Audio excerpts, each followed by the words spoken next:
Welcome back students again in the commerce club. और हम लोग आ चुके हैं अपने next part of our directing के। दैट मींस इस पार्ट में हम लोग बात करने वाले हैं लीडरशिप और उसके बाद लीडरशिप स्टाइल्स की। दैट मींस इस पूरी की पूरी वीडियो में लीडरशिप और लीडरशिप स्टाइल वाला पूरा का पूरा टॉपिक खत्म हो जाएगा।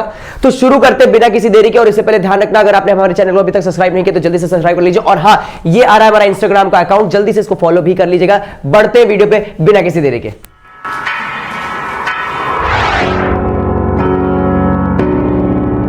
ओके स्टूडेंट्स, तो लीडरशिप पे पढ़ने से पहले इसकी थ्योरी देखना बहुत ज्यादा जरूरी है। तो यहां पे लिखा हुआ है leadership is the process of influencing the behaviour of people in such a way that they would voluntary towards the achievement of organisational objective. कहने का मतलब क्या है कि लीडरशिप एक वो स्ट्रक्चर है जो दिखाता है राह उनको जो शायद तो कभी पहले देख ही नहीं पा रहे थे। लीडरशिप लीड करना, लीडरशिप मतलब आगे रहना, लोगों को पीछे रखना। सिंपल कहने का मतलब यहां पे ये नहीं है कि लोगों को दबा देना, उनके लिए एक ऐसा रास्ता क्रिएट करना जहां पे आप एक पाथ क्लियरर है और पीछे उसके बाद जो लोग आपके पीछे फॉलो कर रहे हैं वो उनको एक प्योर वे मिल रहा है। सिंपल कहने का मतलब बस इतना ही है कि leadership is the process of influencing the behaviour, लोगों के बिहेवियर को इन्फ्लुएंस करना, उनसे वो काम निकलवा लेना जो वो शायद इससे पहले कर तो सकते थे लेकिन कर नहीं पा रहे। इसके बाद अगर हम लोग बात करें लीडरशिप में, तो इंपॉर्टेंस ऑफ लीडरशिप क्या है, ऐसी कौन सी इंपॉर्टेंस है जो लीडरशिप में देखने को मिलती है। सबसे पहला, मेक पीपल कंट्रीब्यूट पॉजिटिवली, लोगों के अंदर निगेटिविटी भरी पड़ी है और लीडरशिप, एक बेस्ट लीडरशिप, एक बेटर लीडर उनमें से वो पॉजिटिविटी निकाल के लाता है। Make people contribute positively, influences the behaviour and make people contribute positively and proceed good results as well. आगे यहां पे लिखा है creates congenial working environment, maintain personal relationships as a follower, fulfil their needs, provides confidence, supports and encouragement. एक personal contact यहां पे buildup करता है। एक गुड लीडर अच्छी तरीके से कॉन्टैक्ट बिल्डअप करता है। अगर यहां पे लीडरशिप में कम्युनिकेशन ही प्रोसेस नहीं अच्छी है तो लीडर कहेगा वो कैसा लीडर जहां पे लोग अपने जो कहते हैं इनसाइट से उनको बताने में ही डरे, ऐसा लीडर नहीं है। वो लीडर नहीं है, वो एक तरीके से शासक है जो शासन झाड़ रहा है। आगे अगर हम लोग बात करें तो इंट्रोड्यूस चेंजेस, यहां पे चेंजेस अडेप्ट करने के लिए सबसे ज्यादा जो चीज लुभाती है वो एक अच्छा लीडर होता है। आप ध्यान दें, यहां पे जो ह्यूमन बॉडी होती है वो रिजिड होती है। रिजिड कहने का मतलब वो कभी भी चेंजेस एक्सेप्ट नहीं करते और एक गुड लीडर उनमें से चेंजेस एक्सेप्ट करवाता है, उनको वो चीज दिखवाता है जो शायद पहले कभी देखना चाहते नहीं थे या फिर देख पा नहीं रहे थे। तो कहने का मतलब क्या है कि एवर चेंजिंग एनवायरनमेंट में किस तरीके खुद को चेंज करके वो काम करते रहना जिसके लिए हम जाने जाते हैं, वो सारा का सारा स्ट्रक्चर कौन निभाता है, लीडर निभाता है। तो इंट्रोड्यूस चेंजेस। आगे है हैंडल कॉन्फ्लिक्ट्स, आपस में झगड़ा हो गया, एक इंसान दूसरे इंसान से झगड़ने लगा, एक सबऑर्डिनेट दूसरे सबऑर्डिनेट से झगड़ने लगे या फिर एक डिपार्टमेंट किसी दूसरे डिपार्टमेंट से झगड़ रहा है, तो यहां पे उस कॉन्फ्लिक्ट को कंट्रोल एक बेस्ट लीडर ही करता है। आगे यहां पे बात करते हैं trains subordinates, builds up successors and helps a smooth succession process। यहां पे ट्रेन करता है सबऑर्डिनेट्स को, जो उनसे नीचे हैं उनको इन्फ्लुएंस करता है, उनको सीख देता है, उनको बताता है कि किस तरीके से आपको पर्टिकुलर काम करना चाहिए इन एवरी पर्टिकुलर सिचुएशन। तो यहां पे ट्रेन करना सबऑर्डिनेट को, ये भी एक इंपॉर्टेंस है एक गुड लीडर की। दैट मींस हम लोगों ने अब बात कर ली है पूरे की पूरे इंपॉर्टेंस ऑफ लीडरशिप की। इसके बाद जो नेक्स्ट टॉपिक हमारे पास आता है वो आता है qualities of a good leader. एक गुड लीडर की पहचान क्या है। तो सबसे पहला क्या है, physical features, it should be fit and presentable with positive energy. That means वो एक फिट होना चाहिए, दैट मीन्स उसका जो बॉडी पॉस्चर है वो ऐसे नहीं ऐसे डल वैसे खड़ा हुआ है, ऐसे मजा नहीं आएगा फिर, ठीक है। तो कहने का मतलब क्या है कि वो फिट होना चाहिए और पॉजिटिव एनर्जी के साथ भरा होना चाहिए, प्रेजेंटेबल पॉजिटिव होना चाहिए, ऐसे तो नेगेटिव मतलब कर्स क्रिटिसाइज ऐसे कर रहा हो नहीं, वो सब चीजें नहीं होनी चाहिए।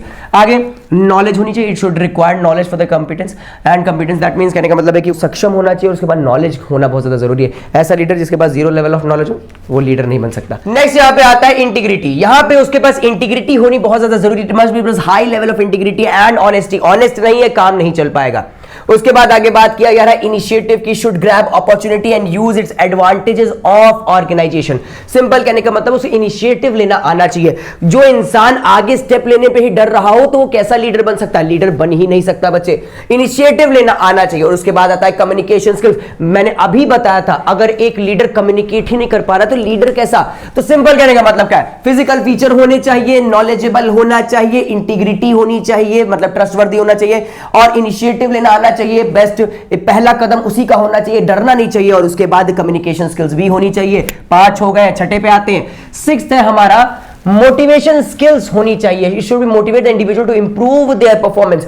हर इंसान को मोटिवेट करना बहुत ज्यादा एक कठिन चीज है, तो उसके बाद मोटिवेशनल स्किल्स भी होनी चाहिए, सेल्फ कॉन्फिडेंस उसके अंदर भरपूर होना चाहिए, डिसीवनेस, टस से मस ना हो, और उसके बाद सोशल स्किल्स भी आनी चाहिए, सोसाइटी को प्लीज करना उसे बहुत अच्छी तरीके से आना चाहिए। तो ये कुछ आपके पास क्वालिटीज है ऑफ अ गुड लीडर, और दैट मींस अगर आपको एक बढ़िया और बेहतर लीडर बनना है तो आपके पास कुछ ऐसी क्वालिटीज होनी चाहिए। ध्यान रखना, हर इंसान में सारी क्वालिटीज नहीं मिलती, कुछ में कुछ होती है तो कुछ में कुछ नहीं होती है, क्योंकि कोई भी इंसान परफेक्ट पैदा नहीं होता।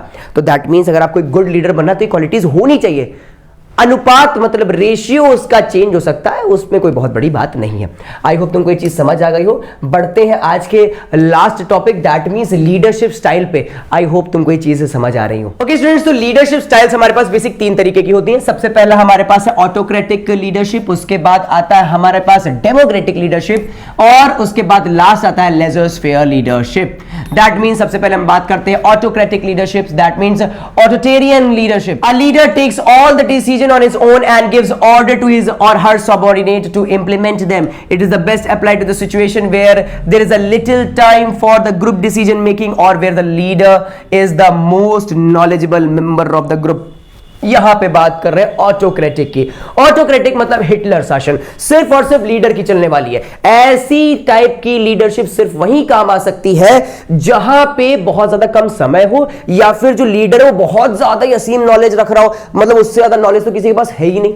तो सिंपल कहने का मतलब ऑटोक्रेटिक लीडरशिप वहां पे काम आ सकती है। ओके, तो दैट मींस ऑटोक्रेटिक लीडरशिप मतलब सिर्फ लीडर की चलनी और किसी की नहीं चलनी। उसके बाद आता है नेक्स्ट डेमोक्रेटिक लीडरशिप। डेमोक्रेटिक का मतलब सिर्फ लीडर के साथ सबऑर्डिनेट्स की भी चलेगी, जहां पे लीडर सबऑर्डिनेट्स को कह रहा है कि भाई आप लोग भी तो इनिशिएटिव लो, क्या सिर्फ मैं ही ऑर्डर्स दूंगा, आप लोग भी तो कुछ इनिशिएटिव लो, कुछ डिसीजंस आपके भी होने चाहिए। तो यहां पे लिखा है leader takes decision after consulting with subordinates. Subordinates की सलाह मशवरा के बाद जो डिसीजन ले लीडर, उसको कहते हैं आपका democratic leader. And encourages them to participate in the decision making, और उनको इंकरेज करे डिसीजन मेकिंग में पार्टिसिपेट करने के लिए। It works best in situation where group members are skilled and able to share the knowledge. ये चीज जो डेमोक्रेटिक लीडरशिप स्टाइल है, ये वहां पे अप्लाई हो सकती है जहां पे सब नॉलेजेबल हो। अब घोंगा वसंत लेके तुम अपने सबऑर्डिनेट से डेमोक्रेटिक लीडरशिप करोगे तो सब कहेंगे भैया बीड़ी फूको। अब फिर डेमोक्रेटिक लीडरशिप है तो भाई लीडर भी बात मानेगा उन लोग के, हाँ चलो भाई बीड़ी फूक के देखा जाए। तो कहने का मतलब क्या है बच्चे कि ये जो सिचुएशन है वहां पे सब लोग स्किल्ड होने चाहिए, नॉलेजेबल होने चाहिए, वरना दिक्कत हो जाती है।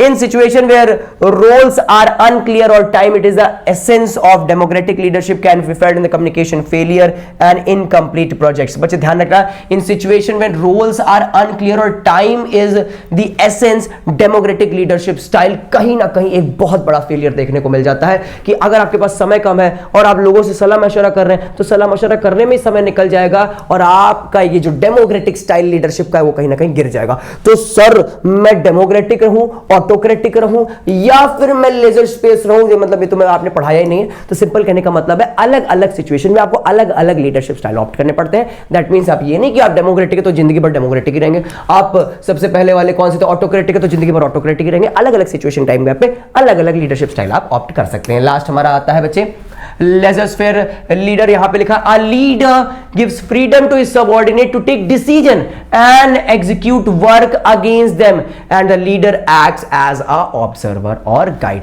यहां पे कहने का मतलब है कि लीडर अपने एक्शंस को ऑप्ट ही नहीं कर रहा है, वो कोई लीड ही नहीं कर रहा है। तो सर लीडर गाएगा तो वो बहुत जरूरत आने पे करेगा। मतलब कहने का सिंपल यही है कि सबऑर्डिनेट्स काम कर रहे हैं, सबऑर्डिनेट्स ही डिसीजन ले रहे हैं, अनटिल एंड अनलेस वहां पे लीडर तभी अपने कोई डिसीजन लेगा जब कोई मेजर रोल परफॉर्म करना होगा। That means a leader gives freedom to its subordinate कि जाओ लो जाके डिसीजन, जब तक कोई भयंकर काम ना है तब तक मुझको डिस्टर्ब ना करियो। आगे लिखा हुआ leader exist as a contact man with this outsider to bring information and the resources with the group required for the accomplishing the objectives. यहां पे लीडर बस एक कॉन्टैक्ट मैन की तरह है जहां पे वो सिर्फ और सिर्फ ऑब्जर्व करता है, क्या ऑब्जर्वर, वो वहां पे रिसोर्सेज को प्रोवाइड करता है, वो वहां से डिसीजंस दूसरों पे डाल देता है, आउटसाइड की इंफॉर्मेशन सबऑर्डिनेट्स को देता है, वो रोल परफॉर्म करते हो, और अगर कहीं पे काम आ जाता है जहां पे बहुत भयंकर निर्णय लेना हो तो वहां पे ऐसा लीडर काम आता है कि वो अपने डिसीजंस को ऑप्ट कर पाए, जैसे लेजर स्फीयर लीडरशिप भी बोलते हैं। तो सिंपल कहने का मतलब है यहां पे हमारा पूरा का पूरा लीडरशिप खत्म होता है। आई होप तुमको ये वीडियो समझ आई हो, और अगर समझ आई है तो do hit the like button और सब्सक्राइब कर लेना। मिलते तुम्हें इससे नेक्स्ट वीडियो में। आई गेस बहुत कम बचा है, कम्युनिकेशन एंड ऑल ही बचा हुआ, ज्यादा कुछ बचा हुआ नहीं, ठीक है। तो ओके, मिलते तुमसे नेक्स्ट वीडियो में, और हाँ ध्यान रखना सब्सक्राइब जरूर कर लेना। Have a nice day.